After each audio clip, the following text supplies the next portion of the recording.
जानिए क्या होगा कलयुग का स्वरूप और अंत। महर्षि व्यास जी के अनुसार सतयुग, त्रेता युग, द्वापर युग, कलयुग ये 4 युग हैं जो देवताओं के 12,000 दिव्य वर्षों के बराबर होते हैं। समस्त चतुर्युग एक से ही होते हैं। आरंभ सतयुग से होता है और अंत में कलयुग होता है। ब्रह्मा जी कृतयुग में जिस प्रकार सृष्टि का आरंभ करते हैं वैसे ही कलयुग में उसका उपसंहार करते हैं। अब आते हैं कलयुग पर जो अब चल रहा है। महर्षि व्यास जी के अनुसार कलयुग में मनुष्यों में वर्ण, ब्राह्मण, क्षत्रिय, वैश्य, शूद्र और आश्रम संबंधी प्रवृत्ति नहीं होगी। वेदों का पालन कोई नहीं करेगा। कलयुग में विवाह को धर्म नहीं माना जाएगा। शिष्य गुरु के अधीन नहीं रहेंगे। पुत्र भी अपने धर्म का पालन नहीं करेंगे। कोई किसी कुल में पैदा ही क्यों न हुआ हो, जो बलवान होगा वही कलयुग में सबका स्वामी होगा। सभी वर्णों के लोग कन्या बेचकर निर्वाह करेंगे। कलयुग में जो भी किसी का वचन होगा वही शास्त्र माना जाएगा। सभी अपनी अपनी रुचि के अनुसार अनुष्ठान करके उसमें उपवास, परिश्रम और धन का व्यय करना धर्म कहा जाएगा। कलयुग में थोड़े से धन से मनुष्यों में बड़ा घमंड होगा। स्त्रियों को अपने केशों पर ही रूपवती होने का गर्व होगा। स्वर्ण, मणि और रत्न तथा वस्त्रों के नष्ट हो जाने पर स्त्रियों केशों से ही श्रृंगार करेंगी अपने। कलयुग में स्त्रियां धनहीन पति को त्याग देंगी। उस समय धनवान पुरुष ही स्त्रियों का स्वामी होगा। जो अधिक देगा उसे ही मनुष्य अपना स्वामी मानेंगे। उस समय लोग प्रभुता के ही कारण संबंध रखेंगे। द्रव्य राशि घर बनाने में ही समाप्त हो जाएगी। इससे दान पुण्य के काम नहीं होंगे और बुद्धि धन के संग्रह में ही लगी रहेगी। सारा धन उपभोग में ही समाप्त हो जाएगा। उससे धर्म कर्म के काम नहीं हो पाएंगे। कलयुग की स्त्रियां अपनी इच्छा के अनुसार आचरण करेंगी। हाव भाव विलास में ही उनका मन लगा रहेगा। अन्याय से धन पैदा करने वाले पुरुषों में उनकी आसक्ति होगी। लोग एक एक पैसे के लिए दूसरों का बुरा करने से भी नहीं कतराएंगे। कलयुग में सब लोग सदा सबके लिए समानता का दावा करेंगे। गायों का के प्रति गौरव तब तक ही रहेगा जब तक वे दूध देती रहेंगी, उसके बाद नहीं। कलयुग की प्रजा बाढ़ और सूखे के भय से व्याकुल रहेगी। सबके नेत्र आकाश की ओर लगे रहेंगे। वर्षा न होने से मनुष्य तपस्वी लोगों की तरह फल, मूल व पत्ते खाकर और कितने ही आत्मघात कर लेंगे, यानी कि खुद मर जाएंगे, सुसाइड कर लेंगे। कलयुग में सदा अकाल ही पड़ता रहेगा। सब लोग हमेशा किसी न किसी कलेशों से घिरे रहेंगे। किसी किसी को थोड़ा सुख भी मिल जाएगा। सब लोग बिना स्नान करे ही भोजन करेंगे। देव पूजा, अतिथि सत्कार, श्राद्ध और तर्पण की क्रिया कोई नहीं करेगा। कलयुग की स्त्रियां लोभी, नाटी, अधिक खाने वाली और मंद भाग्य वाली होंगी। गुरुजनों और पति की आज्ञा का पालन नहीं करेंगी तथा पर्दे के भीतर भी नहीं रहेंगी। अपना ही पेट पालेंगी, क्रोध में भरी रहेंगी। देह शुद्धि की ओर ध्यान नहीं देंगी तथा असत्य और कटु वचन बोलेंगी।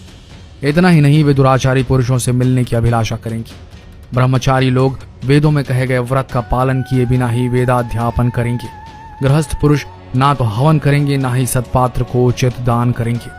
वनों में रहने वाले वन के कंद मूल आदि से निर्वाह न करके ग्रामीण आहार का संग्रह करेंगे और सन्यासी भी मित्र आदि के स्नेह बंधन में बंधे रहेंगे। कलयुग आने पर राजा प्रजा की रक्षा न करके बल्कि कर के बहाने प्रजा के ही धन का अपहरण करेंगे। अधम मनुष्य संस्कारहीन होते हुए भी पाखंड का सहारा लेकर लोगों को ठगने का काम करेंगे। उस समय पाखंड की अधिकता और अधर्म की वृद्धि होने से लोगों की आयु कम होती चली जाएगी। उस समय 5, 6 अथवा 7 वर्ष की स्त्री और 8, 9 या 10 वर्ष के पुरुष से ही संतानें होने लगेंगी। घोर कलयुग आने पर मनुष्य 20 वर्ष तक भी जीवित नहीं रहेंगे। उस समय लोग मंद बुद्धि, व्यर्थ के चिन्ह धारण करने वाले व बुरी सोच वाले होंगे।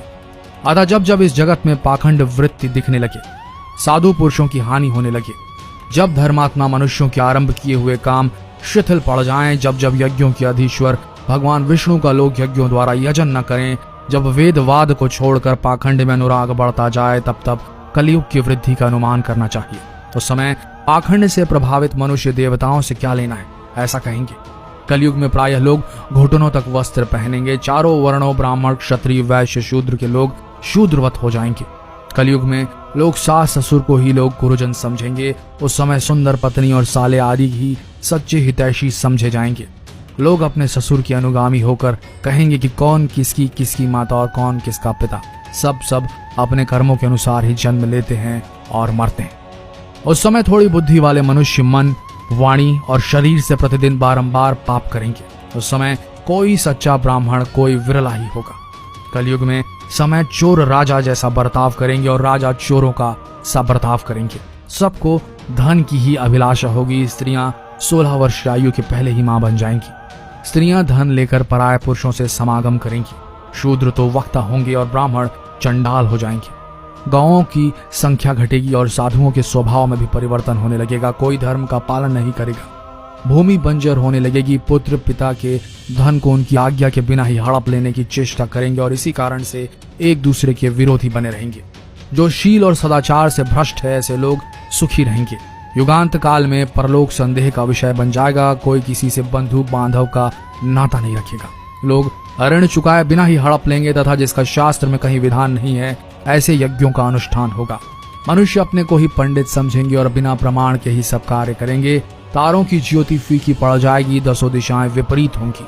पुत्र पिता को तथा बहुएं सास को काम करने की भेजेंगी। कलयुग में समय के साथ साथ मनुष्य वर्तमान पर विश्वास करने वाले शास्त्रगान से रहित दंभी और अज्ञानी हो जाएंगे। जब जगत के लोग सर्वभक्षी हो जाएं, स्वयं की आत्मरक्षा के लिए विवश हो जाएं तथा राजा उनकी रक्षा करने में असमर्थ हो जाएं, तब मनुष्यों में क्रोध लोभ की अधिकता हो जाएगी। कलयुग के अंत के समय बड़े बड़े भयंकर युद्ध होंगे। भारी वर्षा, प्रचंड आंधी और जोरों की गर्मी पड़ेगी। लोग खेती काट लेंगे, कपड़े चुरा लेंगे, पानी पीने का सामान और पेटियां भी चुरा लेंगे। चोर अपने ही जैसे चोरों की संपत्ति चुराने लगेंगे। हत्यारों की भी हत्या होने लगेगी। चोरों से चोरों का नाश हो जाने के कारण जनता का कल्याण होगा। युगांत काल में मनुष्यों की आयु अधिक से अधिक 30 वर्ष की होगी। लोग दुर्बल, क्रोध, लोभ तथा बुढ़ापे और शोक से ग्रस्त होंगे। उस समय रोगों के कारण इंद्रियां क्षीण हो जाएंगी। फिर धीरे धीरे लोग साधु पुरुषों की सेवा, दान, सत्य एवं प्राणियों की रक्षा में तत्पर होंगे। जिससे धर्म के एक चरण की स्थापना होगी। उस धर्म से लोगों को कल्याण की प्राप्ति होगी। लोगों के गुणों में परिवर्तन होगा और धर्म से लाभ होने का अनुमान होने लगेगा। फिर श्रेष्ठ क्या है इस बात पर विचार करने से धर्म ही श्रेष्ठ दिखाई देगा। जिस प्रकार क्रमशः धर्म की हानि हुई थी उसी प्रकार धीरे धीरे प्रजा धर्म की वृद्धि को प्राप्त करेगी। इस प्रकार धर्म को पूर्ण रूप से अपना लेने पर सब लोग सतयुग देखेंगे। सतयुग में सबका व्यवहार अच्छा होता है।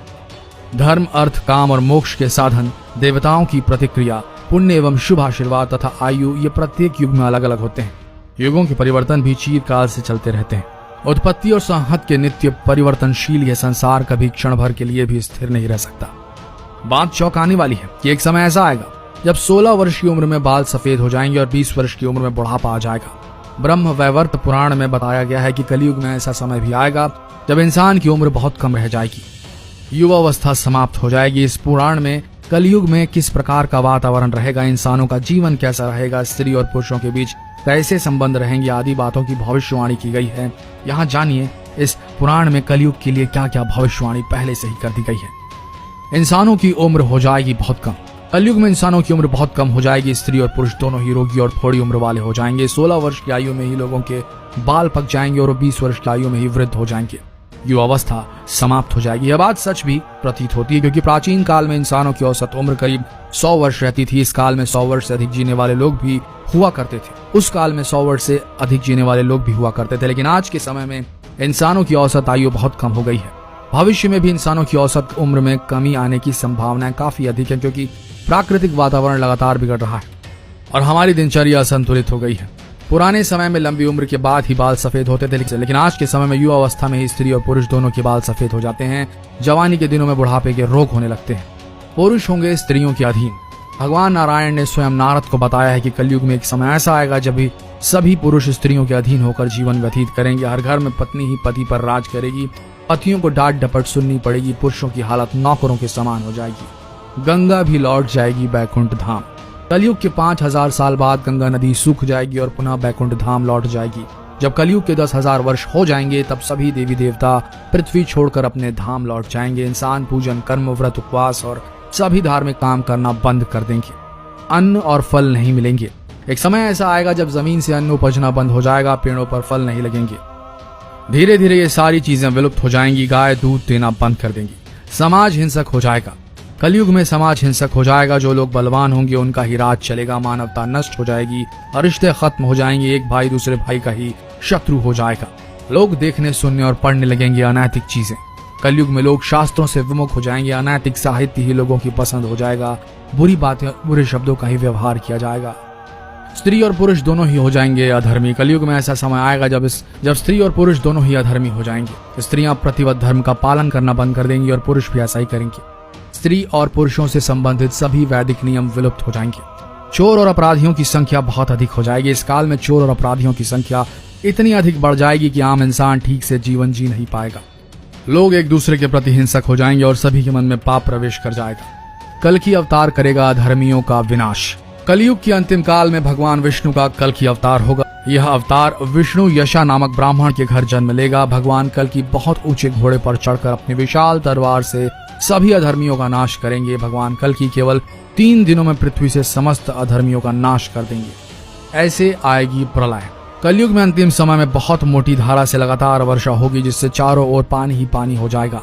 समस्त पृथ्वी पर जल हो जाएगा और प्राणियों का अंत हो जाएगा। इसके बाद एक साथ 12 सूर्योदय होंगे और उनके तेज से पृथ्वी सूख जाएगी। तो दोस्तों, ये होगा कलयुग में। तैयार हो जाइए, क्योंकि ये वक्त पास आ चुका है। अगर आपको अब भी इन लक्षणों को देखकर 1% भी आपके मन में संशय है कि ये नहीं चल रहा है पृथ्वी का अंत, तो आप बहुत बड़ी गलत फहमी में जीवन बसर कर रहे हैं। अभी समझ जाइए, अभी भी वक्त है। खुद संभालिए, अपनी समाज को संभालिए, इस मानव जाति को संभालिए, क्योंकि वो वक्त दूर नहीं जब हम सब उसी कतार में खड़े रहेंगे जहां से सिर्फ नर्क और नर्क के दरवाजे ही खुलेंगे हमारे लिए। किसी तरीके से बचा लीजिए अपने समाज को, अपने धर्म को, अपने देश को, अपने विश्व को। और हो सके तो ये जो बताई गई हैं बातें, इन्हें शेयर करें, ताकि लोग इन चीजों से अनभिज्ञ ना रहें, इन चीजों को इग्नोर ना करें, इन्हें छोड़े ना, इन्हें देखकर भी अनदेखा करने की कोशिश न कर पाएं, क्योंकि ये जरूरी है हम सब के लिए कि हम सही राह चुनें। अन्यथा कलयुग तो चल ही रहा है और पृथ्वी का अंत होना ही है। कैसे होना है ये हम सब पर निर्भर करेगा। शेयर कीजिए इस वीडियो को, ताकि लोग अनभिज्ञ न रहें अपने भविष्य से। और हो सके तो इस पेज को फॉलो करना ना भूलिए, क्योंकि यहाँ पर सिर्फ ज्ञान परोसा जाता है और कुछ नहीं। धन्यवाद।